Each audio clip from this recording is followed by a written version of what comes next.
Baik Bapak Ibu dan jamaah sekalian, kita mulai. Assalamualaikum warahmatullahi wabarakatuh. Innal hamdalillah nahmaduhu wa nasta'inuhu wa nastaghfiruh wa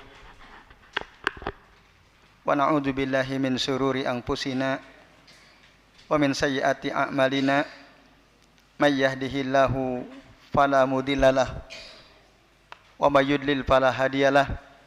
Asyhadu an la ilaha illallah wahdahu la syarikalah wa asyhadu anna Muhammadan abduhu wa rasuluh. Allahumma shalli wa sallim wa barik ala Muhammad wa ala ali Muhammad kama shallaita wa barakta ala Ibrahim wa ala ali Ibrahim fil alamin innaka Hamidum Majid.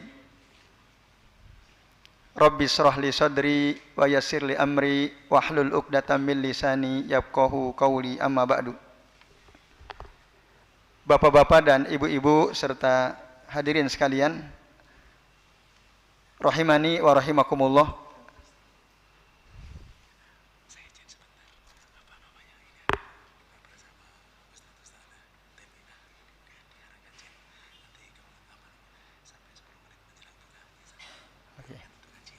Ya.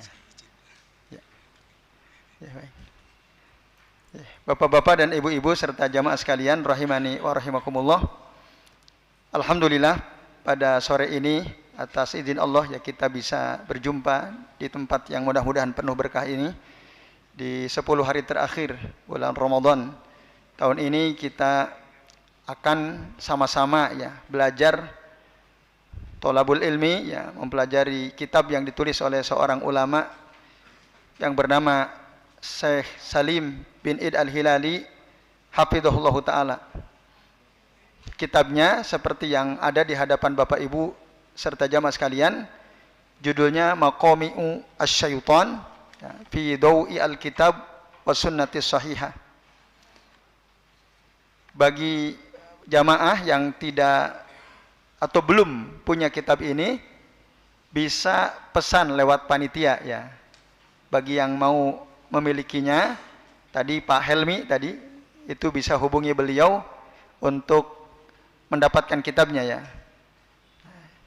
Bagi yang sudah, alhamdulillah. Yang belum, nanti kita akan bahas secara berkesinambungan, secara runtut ya, dari halaman pertama sampai terakhir. Bapak Ibu dan jamaah sekalian, a'azani Allah wa iyyakum ajmain. Apa judul kitab ini tadi? Maqami'u Asy-Syaitan fi Dawi Al-Kitab wa Sunnatis Shahihah. Nah, di poster mungkin ada sedikit revisi ya, harusnya Maqami'u Asy-Syaitan itu cambuk-cambuk kendali syaitan ya. Cambuk-cambuk kendali syaitan dalam keterangan Al-Qur'an dan Sunnah yang sahih ya, berdasarkan keterangan dari Al-Quran dan hadis-hadis Nabi yang sahih. Nah, ini perlu kita ketahui apa sih cara-cara syaitan atau cambuk-cambuk yang dia gunakan untuk mengendalikan kita sebagai ya, musuhnya syaitan.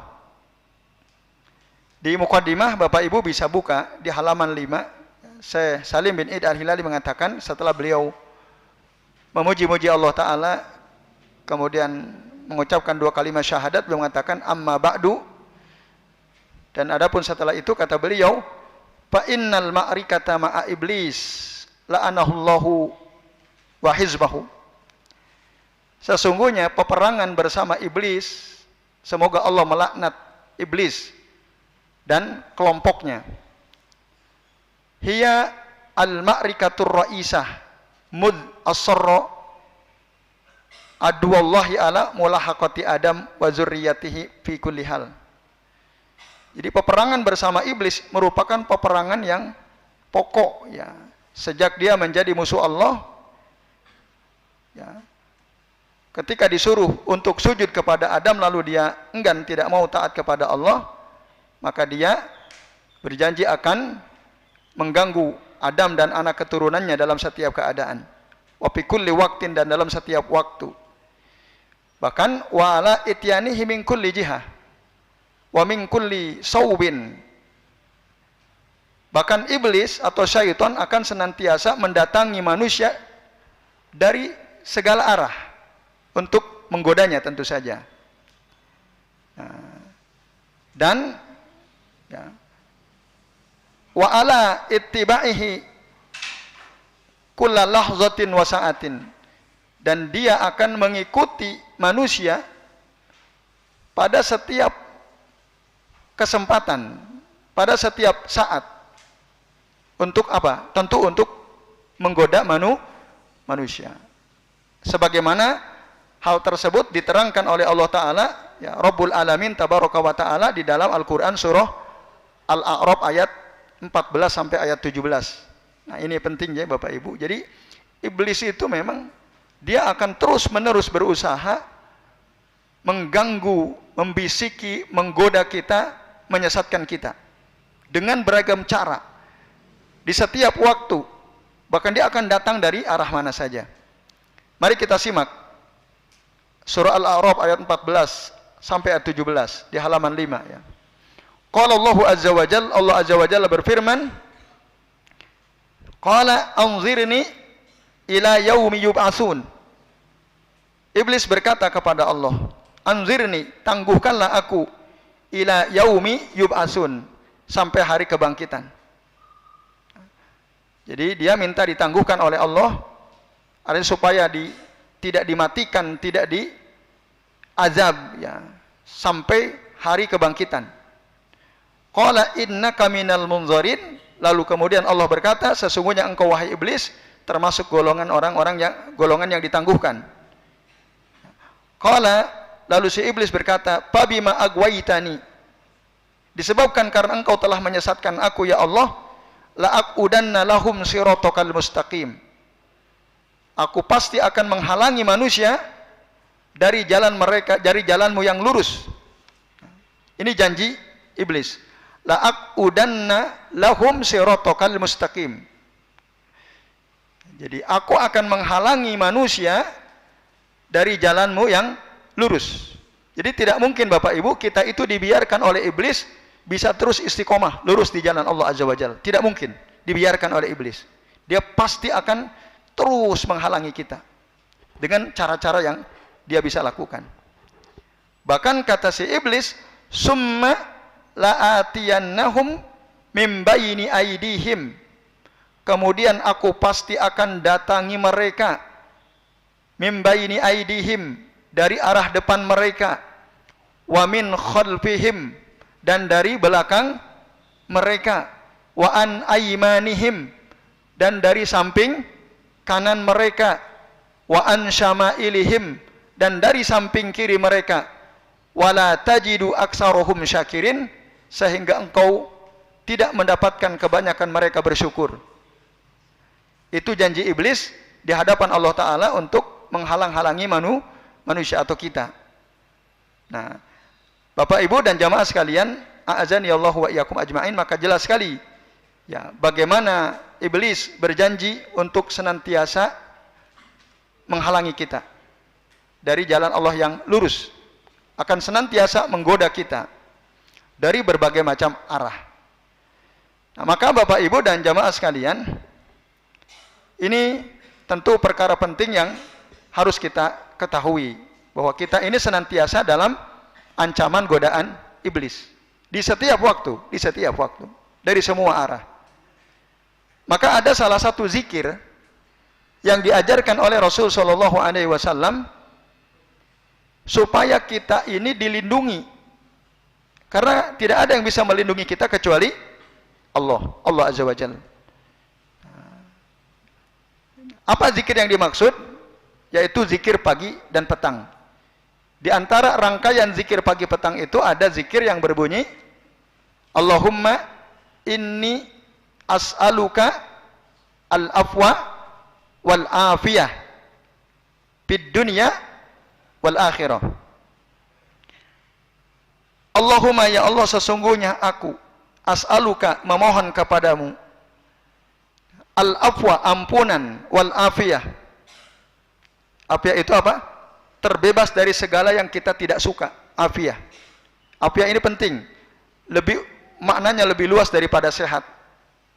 Afiah itu ya kita dilindungi oleh Allah Ta'ala dari berbagai macam hal yang kita tidak suka, baik di dunia maupun di akhirat. Nah, jadi kata Nabi, ya Allah, sesungguhnya aku memohon kepada engkau al-afwa, ampunan, pemaafan darimu, afiah darimu, yaitu perlindungan dari berbagai macam hal yang kita tidak suka di dunia maupun di akhirat, fid dunya wal akhirah. Allahumma inni as'alukal afwa wal afiyah, diulangi oleh Nabi.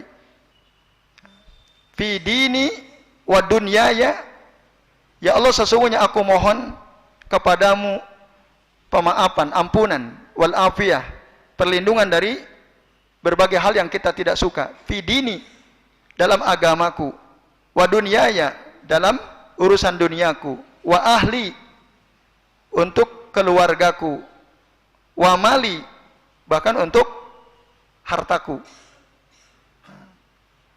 Kemudian Allahumma stur aurati, ya Allah, tutuplah auratku, wa amin rawati, dan berikanlah jaminan keamanan pada ketakutan-ketakutanku.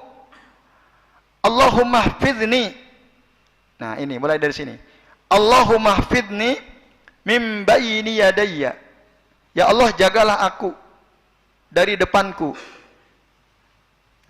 wa min khalfi, jagalah aku dari belakangku, wa an yamini, jagalah aku dari samping kananku, wa an shimali, jagalah aku dari samping kiriku, wa min fauki, dan jagalah aku dari atasku, wa a'udzu bi azamatika, dan aku memohon perlindungan dengan keagunganmu, an ugtala min tahti, nah,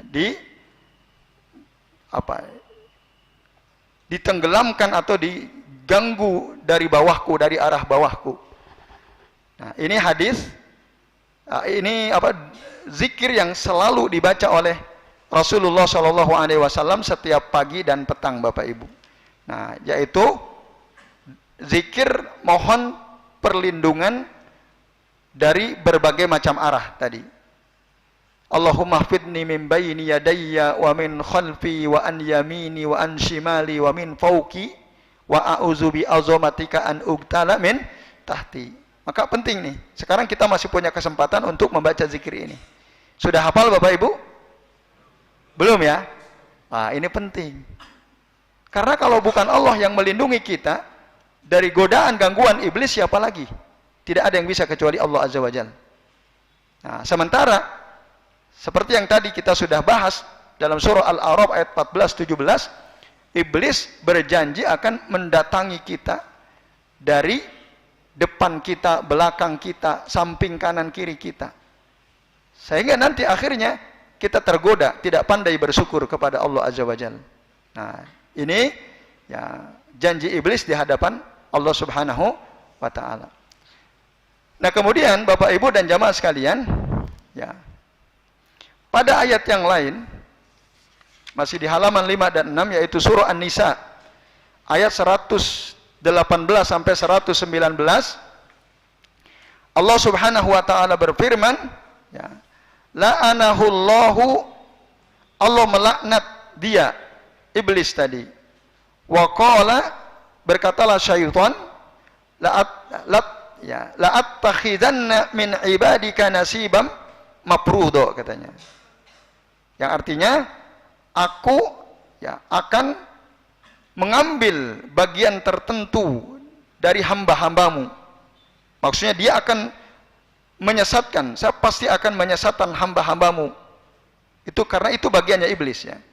Wala udillannahum wala umanniyannahum. Nah, jadi dia memberikan tekanan, ya. Dalam ucapannya itu, saya pasti akan menyesatkan mereka. Wala umanniyannahum, aku pasti akan bangkitkan angan-angan kosong pada mereka. Wala amurannahum, aku pasti akan menyuruh mereka. Pala yubattikunna azanal an'am. Nah, mereka pasti akan memotong telinga-telinga hewan ternak untuk dipersembahkan ke berhala-berhala mereka. Wala amurannahum, dan aku akan suruh mereka, ya, Fala yughayyirunna khalqallah. Dan pastilah mereka akan merubah-rubah ciptaan Allah Ta'ala. Nah, Bapak Ibu dan jamaah sekalian, jadi yang dimaksud merubah-rubah ciptaan Allah Ta'ala di dalam ayat ini, kalau kita buka Ibnu Katsir, nah, jadi di antara godaan syaitan itu kepada manusia adalah suka merubah-rubah ciptaan Allah Ta'ala. Contohnya apa? Misalnya, merubah dirinya dengan cara ditato, al-wasm, menato dirinya, wajahnya ditato, ya, tangan kakinya ditato, perutnya, punggungnya ditato. Itu termasuk tagyir khalqillah. Banyak atau tidak orang yang mentato dirinya? Banyak. Bahkan itu seakan-akan menjadi tren gitu ya, pada sebagian orang. Nah, itu termasuk ya, melakukan perubahan terhadap ciptaan Allah Ta'ala. Nah, di dalam hadis Abdullah bin Mas'ud radhiyallahu anhu, beliau mengatakan, la'anallahul wasimat wal mustausimat wan namisat wal mutanammisat wal mutafallijati lil husn al mughayyirati khalqallah azza wajalla. Ya. Allah melaknat orang-orang yang mentato dan minta ditato. Allah melaknat orang-orang yang mencukur bulu alisnya atau minta dicukur bulu alisnya.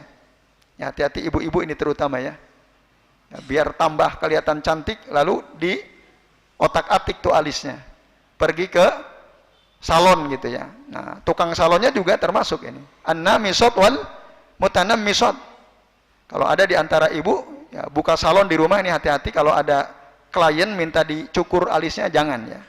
Karena dilaknat oleh Allah Ta'ala. Wal mutafallijat, dan orang-orang yang mengikir giginya lil husn, supaya terlihat indah, al mughayyirati khalqallah, yaitu orang-orang yang merubah ciptaan Allah Azza wa Jalla. Nah, lalu Abdullah bin Mas'ud berkata, ala al-anu man la'ana Rasulullah SAW wa huwa fi kitabillahi Azza wa Jalla. Nah, kenapa aku tidak melaknat orang-orang yang dilaknat oleh Rasul sallallahu alaihi wasallam? Nah, ini Bapak Ibu dan sekalian, penjelasan dari kalimat fala yughayyirunna khalqallah. Wa may yattakhidhi syaitana waliyya min dunillah, dan barang siapa yang menjadikan syaitan sebagai pelindung selain Allah, faqad khasira khusranam mubina, maka sungguh dia telah rugi ya, mengalami kerugian dengan kerugian yang nyata. Surah An-Nisa ayat 118 sampai 119. Nah, Bapak Ibu dan jamaah sekalian, itu janji iblis atau syaitan. Ya, dia akan melakukan apa saja tadi. Nah, akan menyesatkan, membangkitkan angan-angan kosong, menyuruh mereka manusia untuk melakukan kesyirikan, untuk melakukan perubahan terhadap ciptaan Allah. Dan itu banyak dilakukan oleh sebagian manusia. Jadi berhasil ya, iblis mengendalikan manusia.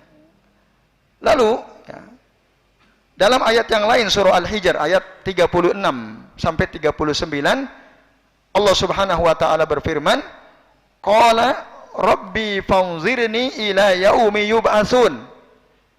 Berkata iblis, ya Tuhanku, tangguhkanlah aku sampai hari kebangkitan. Qala fa innaka minal munzirin. Lalu kemudian Allah berkata, sesungguhnya engkau termasuk ya, golongan yang ditangguhkan, ila yaumil waqtil ma'lum, sampai hari waktu yang sudah diketahui ya. Qala rabbi, lalu si iblis berkata, ya Tuhanku, fabima agwaitani, disebabkan karena engkau telah menyesatkan aku, la uzayyinanna lahum fil ardi wa la ugwiyannahum ajma'in. Maka aku pasti akan menjadikan indah ya, menjadikan indah pada amal perbuatan jelek mereka fil ardi, di muka bumi, wala ugwiyannahum ajma'in, dan pasti aku akan sesatkan mereka semua. Jadi iblis berjanji akan menyesatkan semua hamba-hamba Allah Ta'ala, semua manusia. Nah, ibu bapak dan jamaah sekalian, jadi berkali-kali ya, dijelaskan di dalam Al-Quran bagaimana iblis berjanji, berkeinginan kuat untuk menyesatkan kita selaku hamba-hamba Allah Subhanahu wa Ta'ala. Maka kita harus sadari ini gitu ya. Dan masih banyak sebenarnya ayat-ayat yang lain yang menunjukkan akan ya bagaimana iblis akan menyesatkan kita, berusaha untuk memalingkan kita dari jalan yang lurus. Jadi dengan demikian kata Syekh Salim bin Id Al-Hilali hafizahullah taala, laqad a'lana as-syaitanu harban darusa tanbasiku min khaliqati syarri fihi. Sungguh syaitan telah mengumumkan perang ya dengan kita yang jelas ya, yang itu muncul dari ya, khaliqati syarri fihi, perang buruk yang ada pada diri si iblis itu, wa min kibriyaihi wa haqdihi adal insan, dan dari kesombongannya, kedengkiannya kepada manusia. Dan oleh Allah memang mereka diberikan izin untuk bisa menggoda manusia. Maka Allah pun mengizinkan si iblis tadi untuk menggoda manusia li hikmatin yaroha. Tentu saja karena ada hikmah yang Allah lihat ya. Kalau Allah mau, bisa saja Allah ya lemahkan iblis, tidak bisa menggoda manusia, bisa saja. Tapi kenapa Allah mengizinkan iblis untuk bisa menggoda manusia, menggoda kita selaku hamba-hamba Allah Ta'ala? Pasti ada hikmah di balik itu semua. Nah, ini Bapak Ibu dan jamaah sekalian, maka pantolaqas syaitanu yanfudhu wa'idahu wa yastadillu abidahu. Akhirnya syaitan pun ya berusaha untuk menunaikan janjinya dan untuk menghinakan hamba Allah Subhanahu wa Ta'ala. Tapi ingat, ketika iblis berjanji ya akan menyesatkan manusia, membangkitkan angan-angan kosong manusia, menyuruh manusia untuk berbuat kesyirikan, Allah tidak meninggalkan manusia begitu saja. Enggak, ya. Walam yatrukillahu subhanahu al-insana mujarradan minal uddati. Jadi Allah tidak akan meninggalkan manusia sendirian tanpa ada ya apa tameng gitu ya. Allah ya faqad ja'ala lahu minal imani junnah wa minadz dzikri uddah wa minal isti'adzati silaha wa kashafa lahu an khututi syaitani wa asalibihi. Nah, lalu bagaimana Allah memberikan perangkat kepada kita selaku hamba untuk menghadapi ya, tipuan-tipuan dan godaan-godaan syaitan tadi. Maka Allah jadikan keimanan sebagai junnah, perisai. Nah, maka kalau kita ingin selamat dari godaan iblis atau syaitan, iman caranya. Kita harus punya iman, karena iman itu adalah junnah. Wa minadz dzikri uddah, dan zikir. Nah, apabila kita berzikir, maka itu bisa menjadi ya apa? Senjata bagi kita untuk menghalau iblis. Wa minal isti'adzati silahan. Lalu ta'awud, isti'adzah juga sebagai ya senjata kita untuk mengusir iblis. Allah berikan itu semua, Allah beritahu itu semua. Ada keimanan, ada zikir, ada isti'adzah. Isti'adzah itu mengucapkan a'udzubillahi minasyaitonir rajim. Kalau kita digoda iblis, diganggu iblis, ucapkan itu. Fasta'id billahi minasyaitonir rajim, kata Allah. Mohonlah kamu perlindungan kepada Allah dari gangguan syaitan yang terkutuk itu. Maka ya, isti'adzah itu sebagai salah satu senjata kita untuk melawan iblis. Bahkan bukan hanya itu, kata Syekh Salim bin Id Al-Hilali hafizahullah ta'ala, bahkan Allah kasyafalahu an khututi syaitani wa asalibihi. Bahkan Allah membeberkan kepada manusia tentang langkah-langkah syaitan dan strategi syaitan. Allah beritahu. Fa idza aghfalal insanu junnatahu wa silahahu wa qassara an ma'rifati maqaidi aduwihi wa masaidihi, maka ketika manusia itu lupa, lalai dengan perisainya, lalai dengan senjatanya. Perisainya tadi iman, senjatanya zikir, isti'adzah, lalai dia dari itu semua. Wa qassara an ma'rifati maqaidi aduwihi wa masaidihi, lalu dia qassara itu tidak maksimal dari belajar untuk mengetahui tipu daya syaitan. Maka apa yang terjadi? Padaulatu li aduwihi alaih, kekuasaan akan ada pada musuh dia, akan dimiliki oleh syaitan sebagai musuhnya. Wala haula wala quwata illa billah. Tidak ada usaha dan kekuatan kecuali dengan izin Allah. Nah, maka Bapak Ibu, kalau kita lupa iman kita, kita tinggalkan iman kita lupa berzikir, kita lupa memohon perlindungan kepada Allah Ta'ala, nah, disitulah syaitan akan menguasai kita. Apalagi kita nggak belajar, nggak mempelajari bagaimana sih sebenarnya strategi dan langkah-langkah syaitan di dalam menyesatkan kita sebagai hamba-hamba Allah Ta'ala. Nah, itu nanti iblis akan menguasai kita. Nah, maka apabila Allah mengizinkan seorang hamba dikuasai oleh musuhnya, lalu dia buka pintu rumahnya, dimasuk oleh si iblis atau syaitan, nah, lalu dia menguasai senjatanya, maka dia akan memerangi kita. Kita akan dibunuh dalam tanda kutip diperangi oleh si iblis tadi, fahuwa wahdahu al-malum wala yalumanna illa nafsahu. Maka dialah sendiri, si hamba itulah yang tercela. Janganlah sekali-kali dia mencela kecuali terhadap dirinya sendiri. Jadi kalau kita tergoda oleh iblis, terjerumus kepada kemaksiatan, ngikuti godaan iblis, itu karena kita sendiri lalai. Iman kita tidak kita pupuk, zikirnya ditinggalkan, isti'adzahnya tidak pernah. Akhirnya iblis menguasain kita. Kalahlah kita, ambruk kita, terjerumus kita kepada kemaksiatan. Jangan mencela siapapun. Nah, karena kita sendirilah yang mencela diri kita sendiri, karena tadi kita lalai sehingga kita bisa dikalahkan oleh iblis. Nah, Bapak Ibu dan jamaah sekalian, ini mukaddimah dari Syekh Salim bin Eid Al-Hilali.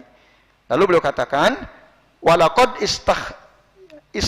istakhartullah subhanahu fi jam'il udadi syar'iyyatil lati takharu asy-syaitan wa hizbahu. Maka sungguh aku telah beristikharah, memohon pilihan terbaik kepada Allah Subhanahu wa taala untuk mengumpulkan al-udad asy-syar'iyyah, yaitu dalil-dalil syariat, keterangan-keterangan syariat yang bisa mengalahkan syaitan dan kelompoknya. Pakanat hadhihi risalah, kata beliau, maka risalah ini, kitab ini, allati bayyanat at-tahdzira ar-rabbaniyya min at-takhdiri syaitani al-mausumah bi maqami syaitan min dawi al-Qur'anil Karim wa sunnati as-sahihah.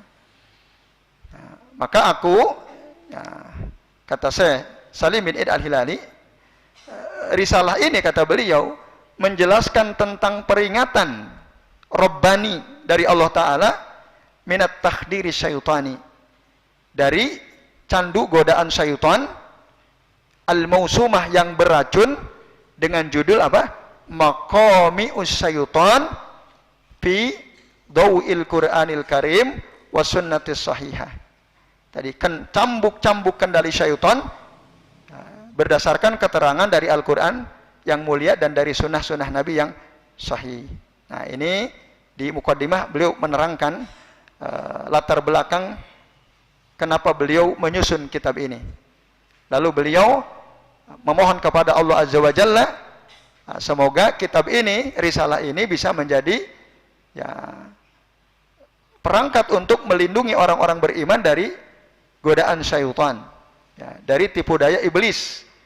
Dan kata beliau, aku berharap jika ada di antara kita mendapatkan kelemahan atau kekurangan dalam kitab ini, hendaklah memberikan nasihat kepada beliau.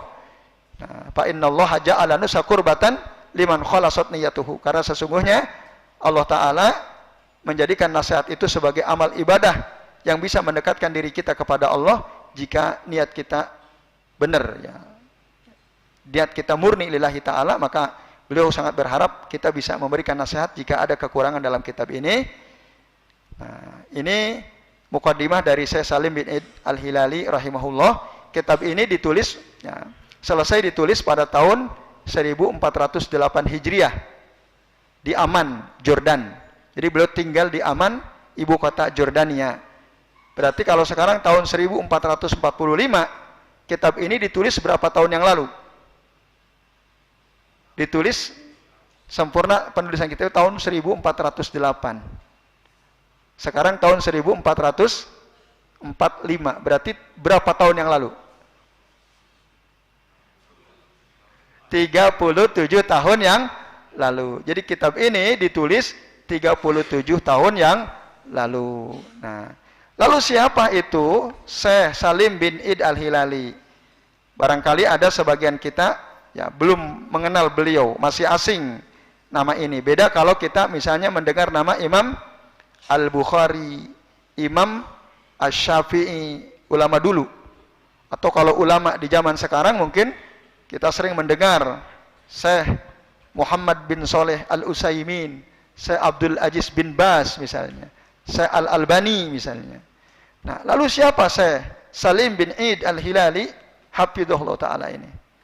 Nah, Bapak Ibu dan jamaah sekalian, Syekh Salim ini ya nama kunyahnya Abu Usama. Ini saya mau sedikit mengenalkan biografi singkat tentang penulis kitab ini supaya kita kenal. Jadi nanti ketika ada orang tanya, kita tahu antum belajar kitab apa selama 10 hari terakhir Ramadan. Oh, saya belajar kitab Maqami'u Asy-Syaitan fi Dhau'il Kitab wa Sunnati As-Sahihah. Nah, maka Bapak Ibu nih, mudah-mudahan kita bisa rampung ya melajari kitab ini. Saya berharap jenengan hafal nih kitab yang kita pelajari ini judulnya apa, yang nulis siapa. Apa judulnya? Maqami'us Syaitan fi Dhau'il Kitabi was Sunnatis Sahihah. Jadi nanti ada prestasi. Oh, saya selama 10 terakhir alhamdulillah bisa mempelajari kitab ini, Maqami'us Syaitan. Yang nulis Syekh Salim bin Id Al-Hilali. Nah, Syekh Salim bin Id Al-Hilali ini, Bapak Ibu dan jamaah sekalian, beliau lahir pada tahun 1957 Masehi. Kalau Hijriahnya tahun 1377. Berarti hari ini nih tahun 2024 usia beliau berapa berarti? Jika lahirnya tahun 1957. Berapa? 67. Ya. Kira-kira usia beliau sekarang ini 67 tahun. Beliau lahir di Palestina. Nah, tumbuh berkembang di rumah yang baik secara agama.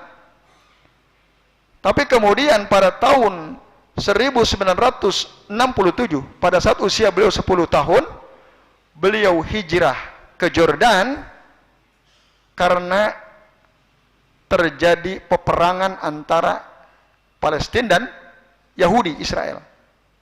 Situasinya genting, akhirnya terpaksa beliau bersama keluarganya hijrah, meninggalkan Palestina, lalu kemudian tinggal di Jordan.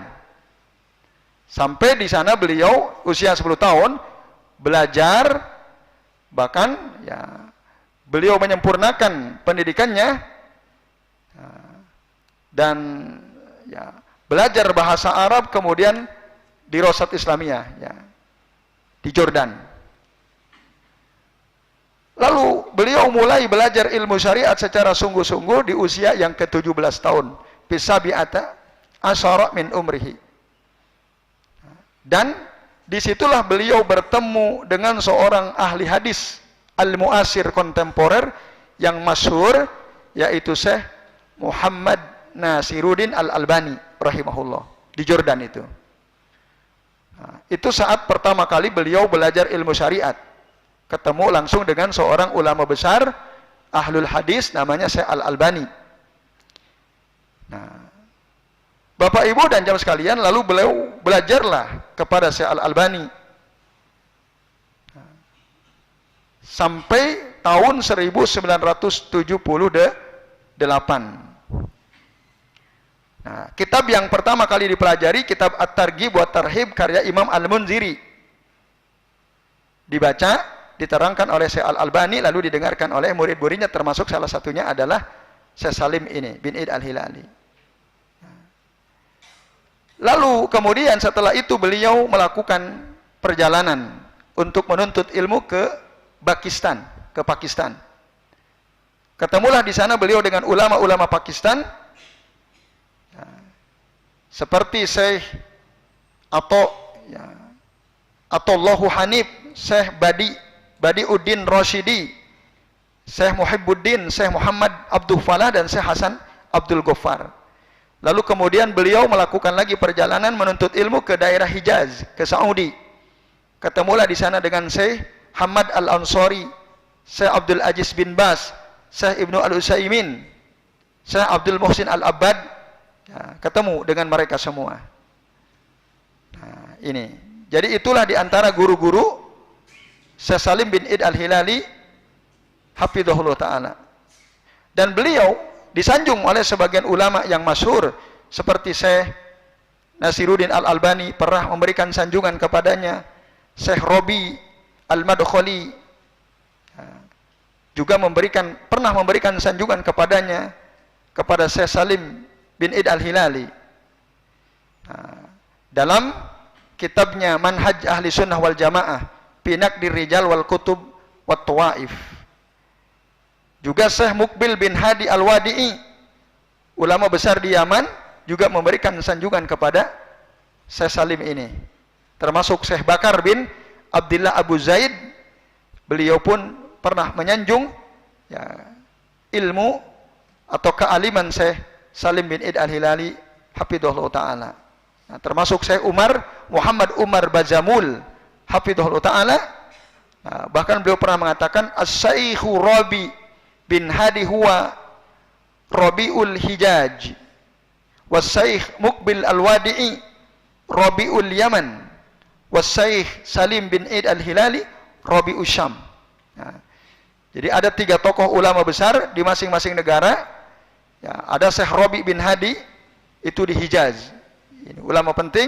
Ada Syekh Muqbil Al-Wadi'i itu di Yaman, nah, tokoh terkemuka di Yaman. Kemudian ada Syekh Salim bin Id Al-Hilali, itu adalah seorang ulama terkemuka di daerah Syam. Syam itu meliputi ya Palestina, Amman, Jordan itu. Ya, karena dulu namanya Syam ya. Lalu Bapak Ibu dan Ibu sekalian, ada beberapa karya ilmiah yang pernah beliau ditulis oleh Syekh Salim bin Id Al-Hilali hafizahullah ta'ala. Di antaranya apa? Di antaranya yang paling populer saat ini, banyak dipelajari, dibaca oleh kaum muslimin, adalah kitab beliau yang berjudul Bahjatun Nazirin Syarhu Riyadhis Shalihin.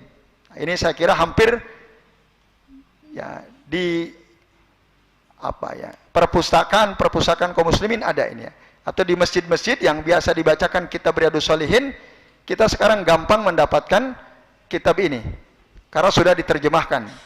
Ada sekitar 4 jilid ya. Bahjatun Nazirin Syarhu Riyadhis Shalihin. Ini karyanya beliau, Syekh Salim bin Id Al-Hilali hafizahullah ta'ala.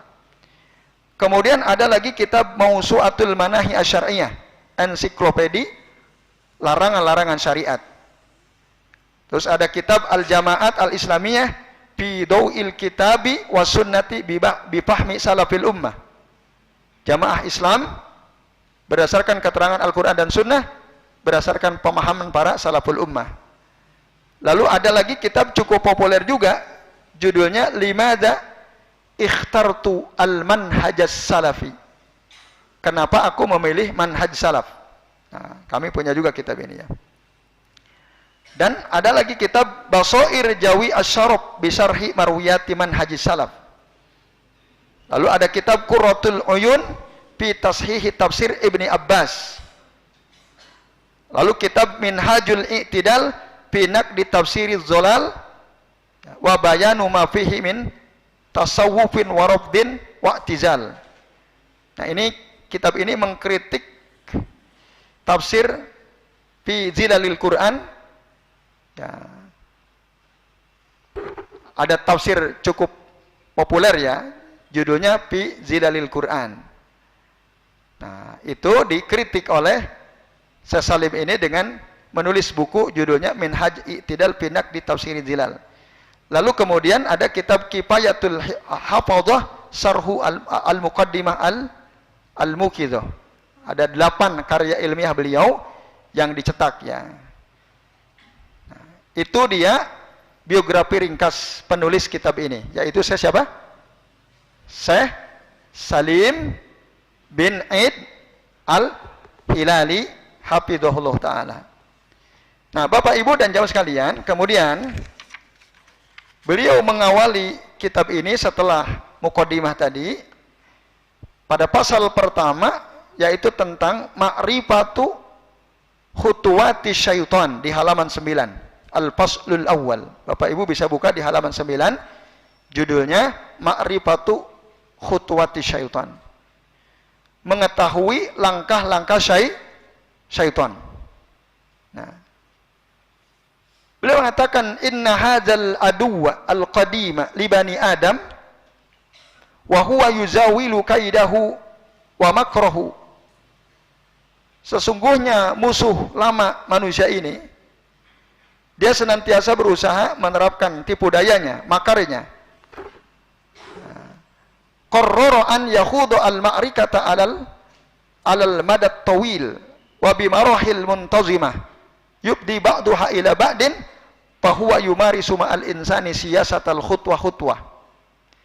Nah, jadi si iblis ini, syaitan ini telah menetapkan ya akan ya memerangi sepanjang masa ya manusia, hamba-hamba Allah Ta'ala, anak keturunan Adam, dengan ya tahapan-tahapan yang sudah tersusun dengan baik ya, saling menguatkan satu sama lain. Bahkan dia akan berusaha ya, bersama ininya pengikut-pengikutnya ya, untuk menggunakan langkah-langkah dalam rangka menyesatkan manusia ini.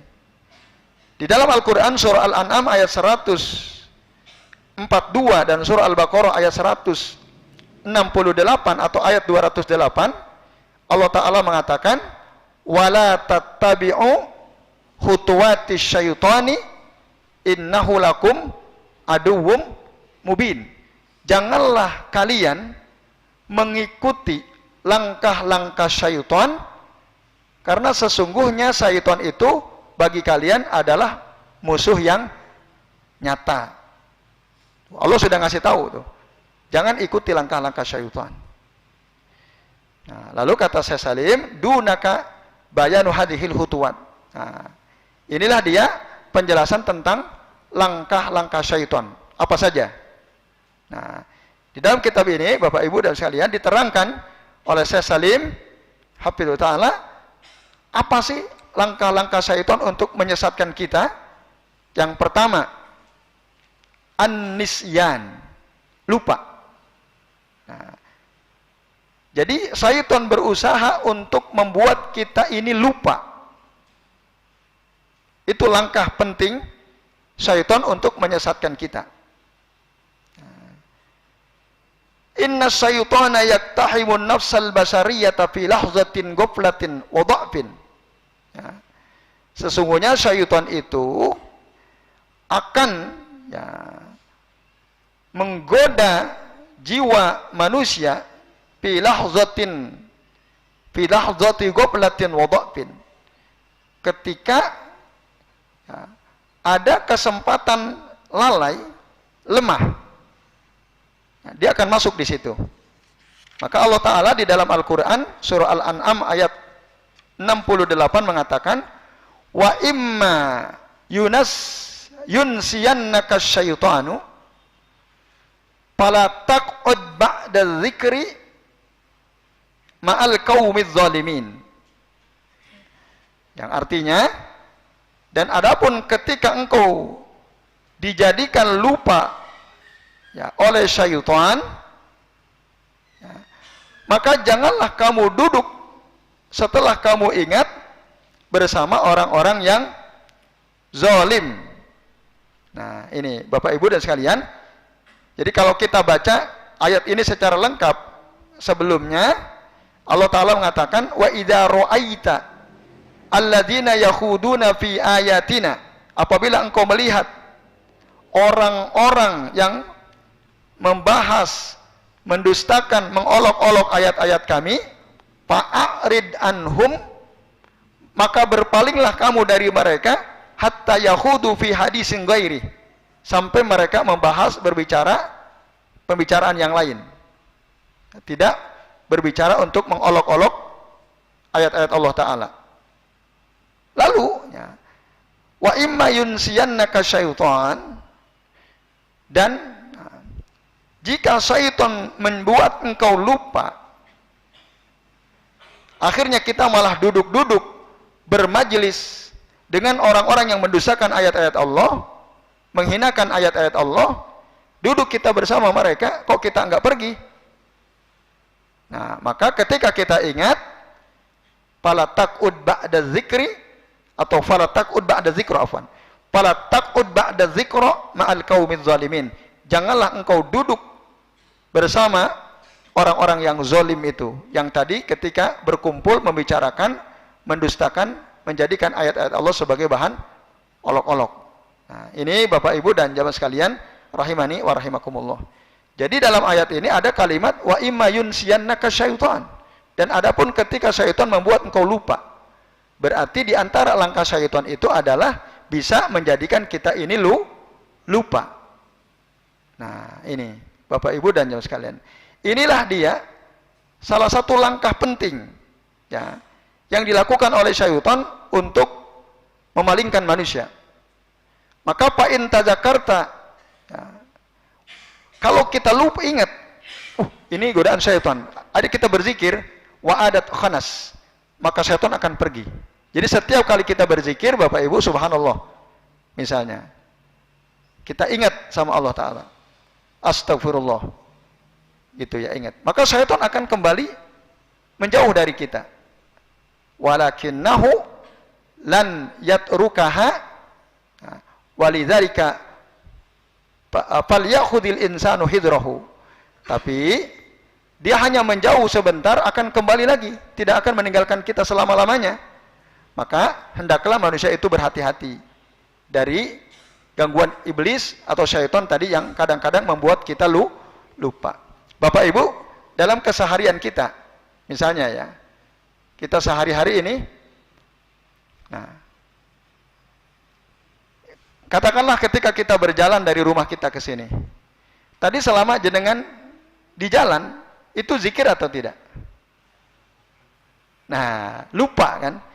Bahkan mungkin bisa jadi ada sebagian kita baca doa keluar rumah aja enggak, Bismillahirrahmanirrahim Allah aja enggak gitu. Baca naik kendaraan aja lupa misalnya. Gimana doanya itu? Subhanalladzi sakhkhara lana hadza wa ma kunna lahu mukrinin wa inna ila rabbina lamunqalibun. Lupa. Dibuat kita lupa. Zikir-zikir waktu masuk kamar mandi, keluar kamar mandi, jangan-jangan banyak di antara kita juga lupa. Dan itu memang iblis nggak seneng gitu kalau kita bisa mengamalkan itu semua zikir ya. Nah, itu. Jadi itu cara strategi iblis ya, langkah-langkah iblis untuk menyesatkan kita, kita dibuat lupa dulu. Ya, dibuat lupa dulu. Padahal setiap aktivitas yang kita lakukan itu ada doanya sendiri-sendiri yang diajarkan oleh Rasul Shallallahu Alaihi Wasallam. Mungkin tadi kita mau ke masjid sholat asar, waktu masuk masjid lupa berdoa, keluar masjid lupa berdoa. Waktu kita mau pakai baju, ada doanya tidak Bapak Ibu? Ada. Tapi tadi berdoa atau tidak? Lupa kita berdoa kan? Padahal kalau kita baca, luar biasa pahalanya. Jadi ketika ada orang, kata Nabi, dia mau pakai baju, lalu dia berdoa, gimana doanya? Alhamdulillahilladzi kasani hadas sauba wa razaqanihi min ghairi haulin minni wala quwwah. Apa pahalanya? Kalau ada orang mau pakai baju nih, baca doa itu. Ghufira lahu ma taqaddama min zambihi. Allah akan ampuni dia dari dosanya yang telah lalu. Bapak Ibu tadi baca doa ini enggak pas mau ganti baju? Baca doa ini enggak? Nah itu ya, lupa kita. Padahal pahalanya besar. Atau ada di antara Bapak Ibu yang belum hafal doa ini? Ada apa banyak? Banyak. Nah, ini ya doanya ibu-ibu, bapak-bapak tadi. Alhamdulillahilladzi bareng-bareng. Alhamdulillahilladzi kasani hadas sauba wa razaqanihi min ghairi haulin minni wala quwwah. Coba Bapak Ibu.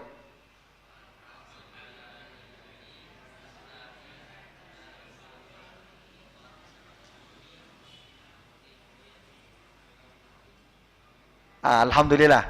Walaupun sedikit ada yang hafal ya. Nah, sayup-sayup tadi ada yang hafal sampai selesai.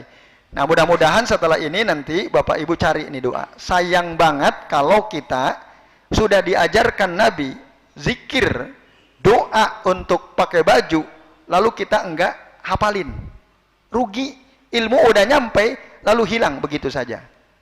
Nah, jangan sampai syaitan berhasil membuat kita lalai.